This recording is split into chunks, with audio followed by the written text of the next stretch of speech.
Moving on to other stories, natives of the Federal Capital Territory have again renewed calls for the FCT to become a state, which they believe is long overdue.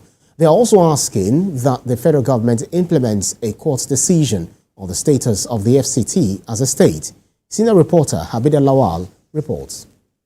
After Nigeria's presidential election, a court ruled that the federal capital should be treated like a 37th state. Abuja's original inhabitants are calling for a governor and a state legislature. A ruling by the Presidential Election Petition Court stipulating that Abuja does not have any special status and is equal to every other Nigerian state has reinvigorated the clamor for the capital city's state status. The indigenous people of the FCT say beyond being marginalized in the administration of things, they also face challenges of land grabbing, which has turned them to strangers in their own land. What the indigenous people are actually asking for is that we need to be recognized. Take for instance, myself, I'm from FCT. A lot of my friends, some of them don't know that people come from FCT. We've seen situations where some of us that want to write exams, FCT is recognized as a place, but not as a state where people come in from. So that makes us feel like second-class citizens. When you're filling forms, you see the options of state, your state is not there, you are forced to pick a neighboring state. And any pronouncement of Supreme Court by law has become an established law.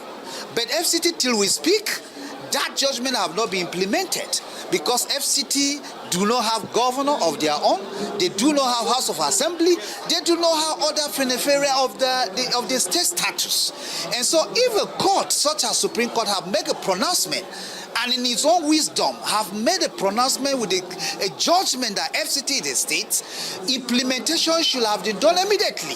The major thing that should be addressed is their land and resource rights.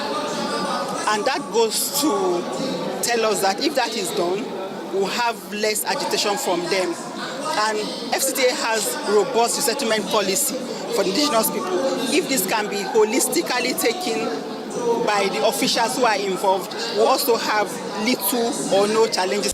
They are appealing to the federal government to implement policies that will give their people a sense of belonging and not isolate them from the development and advancement of the FCT.